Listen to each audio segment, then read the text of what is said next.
एक समय की बात है। किसी राज्य में एक राजा राज करता था। उसकी केवल एक आंख थी और एक पैर था। इन कमजोरियों के बाद भी वह एक कुशल, दयालु और बुद्धिमान शासक था। उसके शासन में प्रजा बहुत खुशहाल जीवन व्यतीत कर रही थी। एक दिन राजा अपने महल के गलियारे से टहल रहा था। सहसा उसकी दृष्टि गलियारे की दीवार पर लगे चित्रों पर पड़ी। वे चित्र उसके पूर्वज के थे। उन चित्रों को देख राजा के मन में विचार आया कि भविष्य में जब उसके उत्तराधिकारी महल के उस गलियारे से टहलेंगे तो उन चित्रों को देख अपने पूर्वजों का स्मरण करेंगे। राजा का चित्र अब तक उस दीवार पर नहीं लगा था। अपनी शारीरिक अक्षमताओं के कारण वह नहीं जानता था कि उसका चित्र कैसा दिखेगा। लेकिन उस दिन उसने सोचा कि उसे भी अपना चित्र उस दीवार पर लगवाना चाहिए। अगले दिन उसने अपने राज्य के श्रेष्ठ चित्रकारों को दरबार में आमंत्रित किया। दरबार में उसने घोषणा की कि वह महल में लगवाने के लिए अपना सुंदर चित्र बनवाना चाहता है। जो उसका सुंदर चित्र बना सकता है वह चित्रकार आगे आए। चित्र जैसा बनेगा वैसा ही उस चित्रकार को इनाम दिया जाएगा। दरबार में उपस्थित चित्रकार अपनी कला में निपुण थे, लेकिन राजा की घोषणा सुनने के बाद वे सोचने लगे कि राजा तो काना और लंगड़ा है। ऐसे में उसका सुंदर चित्र कैसे बन पाएगा? चित्र सुंदर नहीं दिखा तो हो सकता है राजा क्रोधित होकर उन्हें सजा दे दे। यह विचार किसी को आगे आने का साहस न दे सका। सब कोई न कोई बहाना बनाकर वहां से चले गए। वहां मात्र एक युवा चित्रकार खड़ा रहा। राजा ने उससे पूछा, क्या तुम मेरा चित्र बनाने को तैयार हो? युवा चित्रकार ने हामी भर दी। राजा ने उसे अपना चित्र बनाने की आज्ञा दे दी। अगले ही दिन से वह चित्रकार राजा का चित्र बनाने में जुट गया। कुछ दिनों बाद चित्र बनकर तैयार था। जब चित्र के अनावरण का दिन आया तो दरबार में दरबारी सहित वे सभी चित्रकार भी उपस्थित हुए जिन्होंने राजा का चित्र बनाने से इनकार कर दिया था। सभी उत्सुकता से चित्र के अनावरण की प्रतीक्षा कर रहे थे। जब चित्र का अनावरण हुआ तो राजा सहित सबके मुंह खुले के खुले रह गए। चित्र बहुत ही सुंदर बना था। उस चित्र में राजा दोनों तरफ पैर कर घोड़े पर बैठा हुआ था, जिसे एक ओर से चित्रित किया था और उसमें राजा का एक ही पैर नजर आ रहा था। साथ ही राजा धनुष चढ़ाकर एक आंख बंद कर निशाना साध रहा था, जिससे उसके काने होने की कमजोरी छुप गई थी। यह चित्र देख राजा बहुत प्रसन्न हुआ। चित्रकार ने अपनी बुद्धिमत्ता से उसकी अक्षमताओं को छुपाकर एक बहुत सुंदर चित्र बनाया था। राजा ने उसे पुरस्कृत करने के साथ उसे अपने दरबार का मुख्य चित्रकार बना दिया। जीवन में आगे बढ़ना है तो हमें सदा सकारात्मक सोच रखना चाहिए। विषम परिस्थितियों में भी सकारात्मक दिशा में सोचने से किसी भी समस्या का समाधान आसानी से हो जाता है। पहाड़ी क्षेत्र में नदी किनारे एक छोटा सा गांव बसा हुआ था। उस गांव के लोग बहुत धार्मिक प्रवृत्ति के थे। गांव के मध्य स्थित मंदिर में सभी गांव वाले दैनिक पूजा अर्चना करते थे। उस मंदिर की देखभाल की जिम्मेदारी वहां के पुजारी पर थी, जो मंदिर परिसर में ही निवास करता था। वह सुबह से लेकर रात तक ईश्वर की अर्चना में लीन रहता था। एक दिन गांव पर प्रकृति का कहर मूसलाधार बारिश के रूप में टूटा, जिससे गांव की नदी में बाढ़ आ गई। बाढ़ का पानी जब गांव में प्रवेश कर गया तो गांव के लोग घर छोड़कर सुरक्षित स्थान पर जाने की तैयारी करने लगे। एक व्यक्ति को गांव छोड़कर जाने के पहले मंदिर के पुजारी का ध्यान आया और वह भागता हुआ मंदिर पहुंचा। वहां पहुंचकर वह पुजारी से बोला, पंडित जी, बाढ़ का पानी हमारे घरों में घुसने लगा है। धीरे धीरे बढ़ते हुए वो मंदिर तक भी पहुंच जाएगा। यदि हमने गांव नहीं छोड़ा तो बाढ़ में बह जाएंगे। हम सभी सुरक्षित स्थान पर जा रहे हैं, आप भी हमारे साथ चलिए। लेकिन पंडित उस व्यक्ति के साथ जाने को राजी नहीं हुआ। वह बोला, मैं तुम लोगों जैसा नास्तिक नहीं हूँ। मुझे भगवान पर पूरा भरोसा है। पूरे जीवन मैंने उसकी आराधना की है। वह मुझे कुछ नहीं होने देगा। तुम लोगों को जाना है तो जाओ, मैं यहीं रहूंगा। पंडित की बात सुनकर वह व्यक्ति वापस चला गया। पंडित भगवान की प्रार्थना में लीन हो गया। कुछ ही देर में बाढ़ का पानी मंदिर तक पहुंच गया।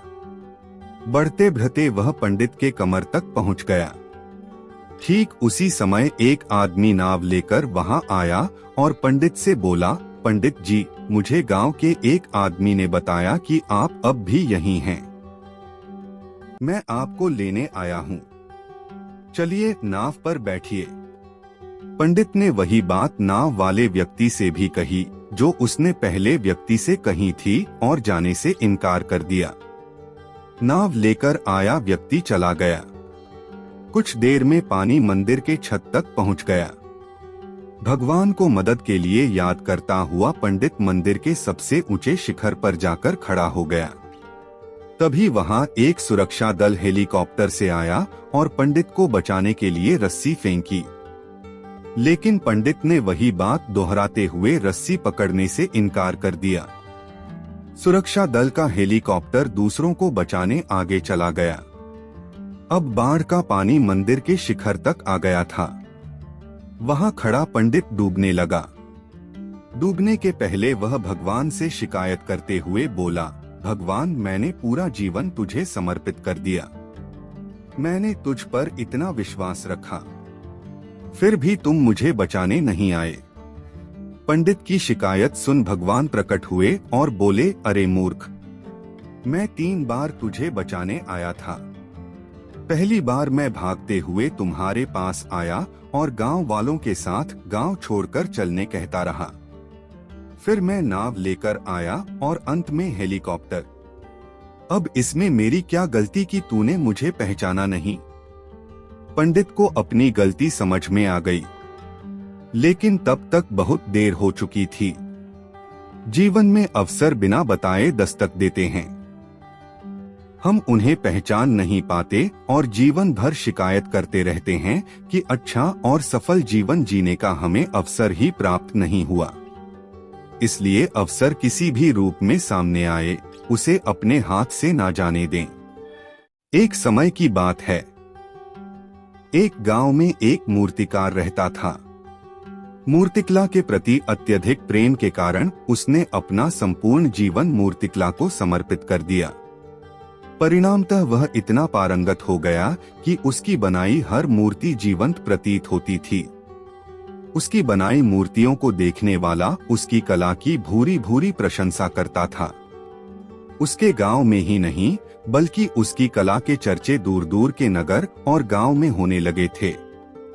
ऐसी स्थिति में जैसा सामान्यतः होता है, वैसे ही मूर्तिकार के साथ भी हुआ। उसके भीतर अहंकार की भावना जागृत हो गई। वह स्वयं को सर्वश्रेष्ठ मूर्तिकार मानने लगा। उम्र बढ़ने के साथ जब उसका अंत समय निकट आने लगा, तो वह मृत्यु से बचने की युक्ति सोचने लगा। वह किसी भी तरह स्वयं को यमदूत की दृष्टि से बचाना चाहता था, ताकि वह उसके प्राण न हर सके। अंततः उसे एक युक्ति सूझ ही गई। उसने अपनी बेमिसाल मूर्तिकला का प्रदर्शन करते हुए 10 मूर्तियों का निर्माण किया। वे सभी मूर्तियां दिखने में हूबहू उसके समान थीं। निर्मित होने के पश्चात सभी मूर्तियां इतनी जीवंत प्रतीत होने लगी कि मूर्तियों और मूर्तिकार में कोई अंतर ही न रहा। मूर्तिकार उन मूर्तियों के मध्य जाकर खड़ा हो गया। युक्तिनुसार यमदूत का उसे इन मूर्तियों के मध्य पहचान पाना असंभव था। उसकी युक्ति कारगर भी सिद्ध हुई। जब यमदूत उसके प्राण हरने आया, तो 11 एक सरीकी मूर्तियों को देख चकित रह गया। वह उन मूर्तियों में अंतर कर पाने में असमर्थ था, किंतु उसे ज्ञात था कि इन्हीं मूर्तियों के मध्य मूर्तिकार छुपा बैठा है। मूर्तिकार के प्राण हरने के लिए उसकी पहचान आवश्यक थी।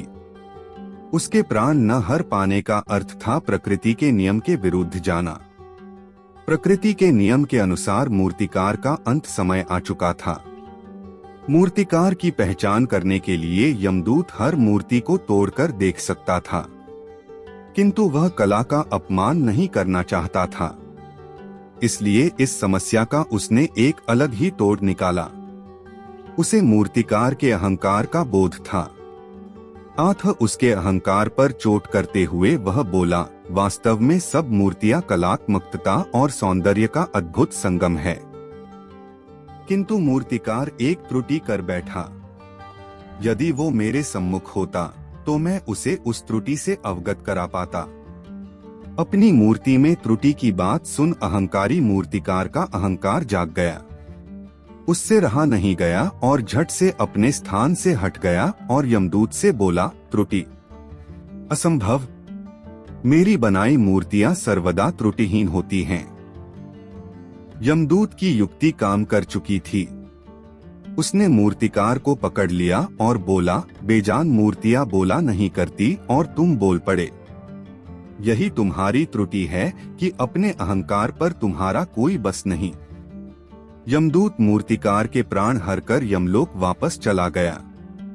अहंकार विनाश का कारण है, इसलिए अहंकार को कभी भी खुद पर हावी नहीं होने देना चाहिए। एक बार एक छोटी सी बच्ची हाथ में मिट्टी की गुल्लक लिए भागती हुई एक दवाई की दुकान पर गई। वह काफी देर तक वहां पर खड़ी रही, लेकिन दुकानदार का ध्यान उस पर नहीं गया क्योंकि वहां पर काफी भीड़ थी। उसने दुकानदार को कई बार बुलाया, लेकिन दुकानदार का ध्यान उस पर नहीं गया क्योंकि वहां पर भीड़ बहुत थी। फिर उस बच्ची को गुस्सा आया और अपने मिट्टी की गुल्लक को वहीं काउंटर पर जोर से रख दिया। इसके बाद दुकानदार और वहां पर खड़े सभी लोग उस बच्ची की तरफ देखने लगे। दुकानदार ने उस बच्ची से पूछा, बेटे आपको क्या चाहिए? तो वह बड़े ही भोलेपन से बोली, मुझे एक चमत्कार चाहिए। यह सुनकर दुकानदार को कुछ समझ में नहीं आया और न ही वहां पर खड़े लोगों को कुछ समझ में आया। सभी उसकी तरफ देखने लगे। फिर दुकानदार ने उससे कहा कि बेटे चमत्कार तो यहाँ पर नहीं मिलता है। तो बच्ची को लगा कि वह उसे झूठ बोल रहा है। उसने कहा कि मेरे गुल्लक में बहुत पैसे हैं, बताओ आपको कितने पैसे चाहिए? मैं आज यहाँ से चमत्कार लेकर ही जाऊंगी। तभी काउंटर पर खड़े एक आदमी ने उससे पूछा कि बेटी क्यों चाहिए तुमको चमत्कार? तब उस बच्ची ने अपनी कहानी बताई। अभी कुछ दिन पहले मेरे भाई के सर में बहुत तेज दर्द हुआ। मेरे पापा मम्मी उसको हॉस्पिटल ले गए। उसके बाद कई दिन तक मेरा भाई घर नहीं आया। मैंने बहुत बार अपने पापा से पूछा, लेकिन उन्होंने मुझे कुछ नहीं बताया। वो बार बार यही बोलते रहे कि वह कल आ जाएगा, लेकिन वह अभी तक घर नहीं आया है। तभी मैंने देखा कि मम्मी रो रही थी और पापा उनसे कह रहे थे कि हमारे बेटे के इलाज और दवाइयों के लिए जितने पैसे चाहिए उतने पैसे मेरे पास नहीं हैं। अब उसको कोई चमत्कार ही बचा सकता है। तब मुझे लगा कि मेरे पापा के पास अगर पैसे नहीं भी हैं तो क्या हुआ, मेरे पास तो है। इसलिए मैंने जितने भी पैसे जोड़ रखे थे वह सारे पैसे लेकर मैं इस दवाई की दुकान पर आई हूँ ताकि चमत्कार खरीद सकूं। फिर उस आदमी ने बच्ची से पूछा कि कितने पैसे हैं तुम्हारे पास? यह सुनते ही बच्ची ने गुल्लक उठाई और जमीन पर पटककर उसे फोड़ दिया और पैसे गिनने लग गई। वहां पर खड़े सभी लोग उसे देख रहे थे। थोड़ी देर बाद उसने सारे पैसे इकट्ठे किए और बोली, मेरे पास पूरे 19 रुपए हैं। वो जो आदमी वहां पर खड़ा था वह थोड़ा सा मुस्कुराया और बोला, अरे तुम्हारे पास तो पूरे पैसे हैं, इतने का ही तो आता है चमत्कार। यह सुनकर वह बच्ची बहुत खुश हो गई और बोली, चलो मैं आपको अपने पापा से मिलवाती हूँ। बाद में पता लगा कि वह आदमी कोई आम आदमी नहीं था, बल्कि एक बहुत बड़ा न्यूरो सर्जन था और उसने सिर्फ 19 रुपए में उसके भाई की सर्जरी कर दी। उसका भाई कुछ दिन बाद ठीक हो करके घर वापस आ गया। फिर कुछ दिन बाद वह बच्ची, उसका भाई, उसके पापा और मम्मी चारों एक साथ बैठे हुए थे और बात कर रहे थे। तभी उसकी मम्मी ने उसके पापा से पूछा कि अब तो बता दो, यह चमत्कार आपने किया कैसे? तब उन्होंने अपनी बेटी की तरफ देखकर कहा, चमत्कार मैंने नहीं, इसने किया है। तो यहाँ पर एक बहुत बड़ा सबक है जो हम उस छोटी सी बच्ची से सीख सकते हैं। जिंदगी में कभी कभी ऐसा होता है कि हमको कोई रास्ता नजर नहीं आ रहा होता है और हम लोग हिम्मत हार जाते हैं। तब हमारे अंदर एक बच्चा होता है जो कोशिश करने से कभी पीछे नहीं हटता है। वह हार मानने को तैयार ही नहीं होता है क्योंकि उसको ना शब्द समझ नहीं आता है। वह बच्चा जिसके लिए कुछ भी नामुमकिन नहीं है, क्योंकि वह हर हाल में कोशिश करता ही रहता है। एक बार एक बहुत बड़ा बिजनेसमैन एक छोटे से गांव में जाना चाहता था। उसका मकसद होता है उस गांव में एक बड़ी सी फैक्ट्री लगाना। वह एक ऐसी जगह पर पहुंच जाता है जहां पर उसके सामने एक नदी होती है और उस नदी के सामने वह गांव होता है। अब उसके सामने दो रास्ते थे। पहला यह कि वह सड़क के रास्ते घूमकर उस गांव तक पहुंचे, जिसमें लगभग 10 घंटे लगेंगे क्योंकि वहां तक पहुंचने का कोई सीधा रास्ता नहीं था। दूसरा रास्ता यह था कि वह एक नाव में बैठकर नदी के रास्ते उस गांव तक पहुंच जाए, जिसमें केवल 20 मिनट ही लगते। तो अपना टाइम बचाने के लिए उसने उस नाव के जरिए गांव तक पहुंचने का फैसला किया। वह नाव बहुत छोटी सी थी, जिसमें एक तरफ वह आदमी बैठा था जो नाव चला रहा था और दूसरी तरफ वह बिजनेसमैन बैठा था। नाव में बैठने के थोड़ी देर बाद उस बिजनेसमैन ने नाव वाले से पूछा, तुझे पता है तेरी नाव में कौन बैठा है? नाव वाले ने बड़े भोलेपन से कहा, नहीं साहब, मैं नहीं जानता। तब बिजनेसमैन ने कहा, अरे तू अखबार नहीं पढ़ता है क्या? मेरी फोटो हर दूसरे तीसरे दिन अखबार में छपती है। नाव वाले ने कहा, अरे साहब, मुझे पढ़ना लिखना नहीं आता है। मैं बहुत छोटा सा था जब मेरे पिताजी गुजर गए थे और अपने परिवार का ध्यान रखने के लिए मैं बचपन से ही काम में लग गया। इसलिए मेरा स्कूल बचपन में ही छूट गया था। यह सुनकर उस बिजनेसमैन ने नाव वाले का मजाक उड़ाते हुए कहा, तुझे पढ़ना लिखना भी नहीं आता है, ऐसी जिंदगी का क्या फायदा? यह सुनकर उस नाव वाले को बुरा तो लगा, लेकिन उसने कुछ नहीं कहा। थोड़ी देर बाद वह बिजनेसमैन उस नाव वाले से बोला, अभी कुछ दिन बाद यह जो तू सामने जमीन देख रहा है ना, वहाँ मेरी एक बड़ी सी फैक्ट्री लगेगी जहाँ पर हम मिनरल वाटर की बॉटल्स बनाएंगे। उस नाव वाले को बात समझ नहीं आई। उसने कहा, किस चीज की फैक्ट्री? तो बिजनेसमैन ने बड़े रवैया से उससे कहा, वहाँ पानी की बोतलें बनेंगी जो तेरे गांव में नहीं बिकती लेकिन शहरों में बहुत बिकती है। तब नाव वाले ने कहा, अरे साहब, मुझे कहाँ पता होगा, मैं तो कभी इस गांव से बाहर निकला ही नहीं। फिर बिजनेसमैन ने उसके ऊपर हंसते हुए बोला, तू कभी इस गांव से बाहर तक नहीं गया, तुझे पता ही नहीं कि शहर क्या होता है, ऐसी जिंदगी का क्या फायदा? उसकी बात सुनकर नाव वाले को सच में यह लगने लगा कि उसकी जिंदगी किसी काम की नहीं है। यह सोचते हुए उसका नाव परसे से ध्यान हटा और नाव की एक बड़े से पत्थर से टक्कर हो गई, जिसकी वजह से नाव में पानी भरने लगा और नाव डूबने लगी। उस जगह पर पानी बहुत ही गहरा था और किनारा बहुत दूर था। नाव वाले को समझ आ गया कि अब इस नाव को बचाने का कोई तरीका नहीं है। फिर वह अपनी जान बचाने के लिए नदी में छलांग लगाने ही वाला था, तभी उसने बिजनेसमैन से पूछा, आपको तैरना तो आता है ना? बिजनेसमैन ने घबराकर पूछा, ऐसा क्यों पूछ रहे हो? मुझे तैरना नहीं आता है। उसकी यह बात सुनकर नाव वाले को हंसी आ गई और बोला, साहब, आपको तैरना तक नहीं आता, ऐसी जिंदगी का क्या फायदा? यह सुनकर उस बिजनेसमैन को अपनी गलती का एहसास हुआ और हाथ जोड़कर उसने नाव वाले से कहा, तुम जो मांगोगे मैं तुम्हें वह दूंगा, बस मेरी जान बचा लो।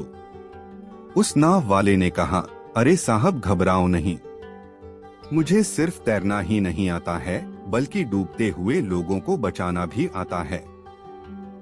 आप मुझे कसकर पकड़ लो, मैं आपको कुछ नहीं होने दूंगा। और फिर उस नाव वाले ने न सिर्फ अपनी बल्कि उस बिजनेसमैन की भी जान बचाई।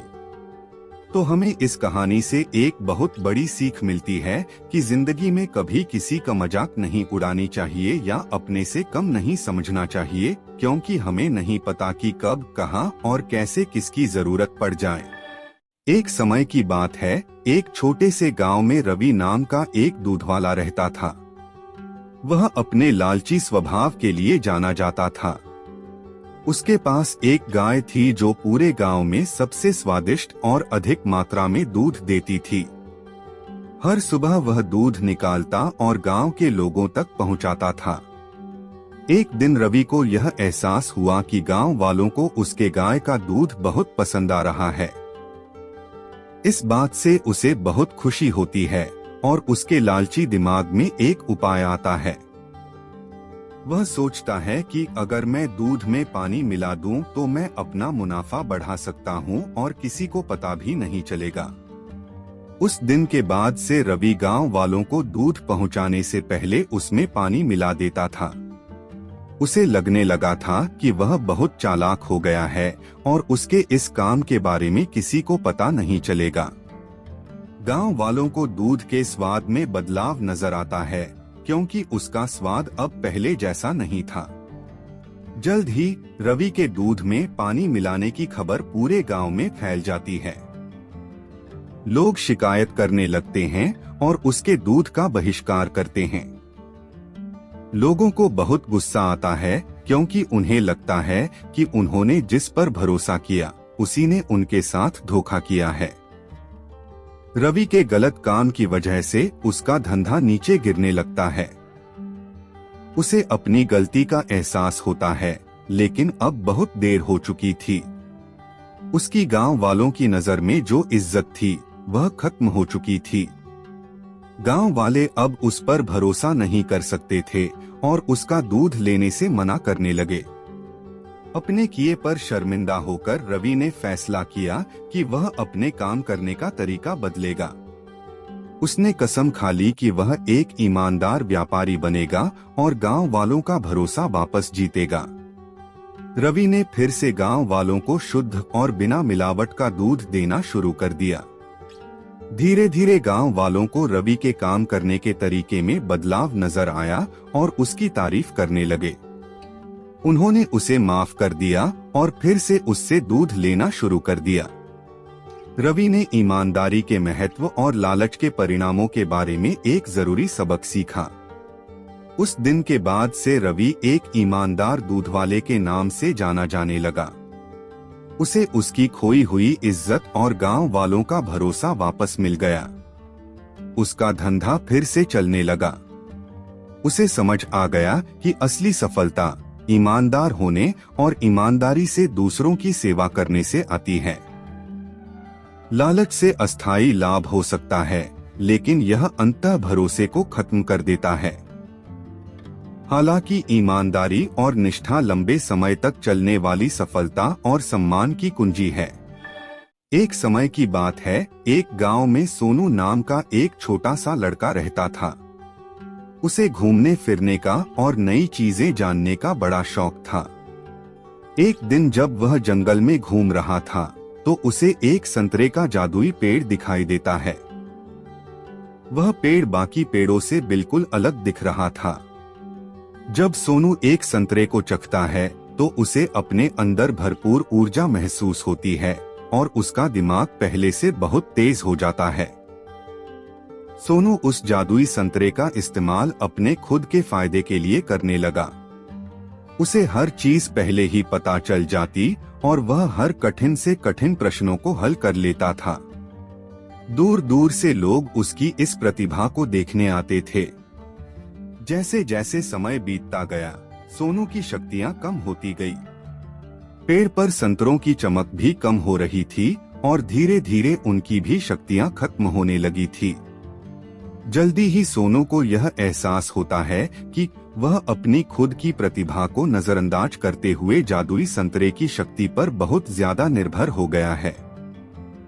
सोनू को अपनी गलतियों का एहसास होता है और वह जादुई संतरे के पेड़ के पास वापस जाता है। वह अपने लालची स्वभाव के लिए माफी मांगता है और वादा करता है कि अपनी काबिलियत का उपयोग वह अच्छे कामों के लिए करेगा। फिर अचानक से पेड़ के बचे हुए संतरों में वापस चमक आ जाती है। उस दिन के बाद से सोनू यह समझ गया कि असली शक्ति हमारे अंदर ही होती है और हम अपनी खुद की कौशल और प्रतिभा का इस्तेमाल करके ही दुनिया में बदलाव और खुशी ला सकते हैं। हमें सफलता प्राप्त करने के लिए किसी जादू या शक्ति के बाहरी स्रोतों पर निर्भर नहीं रहना चाहिए, बल्कि हमें अपनी क्षमताओं को बढ़ाने पर ध्यान देना चाहिए और उनका उपयोग करके दुनिया में सकारात्मक बदलाव लाना चाहिए।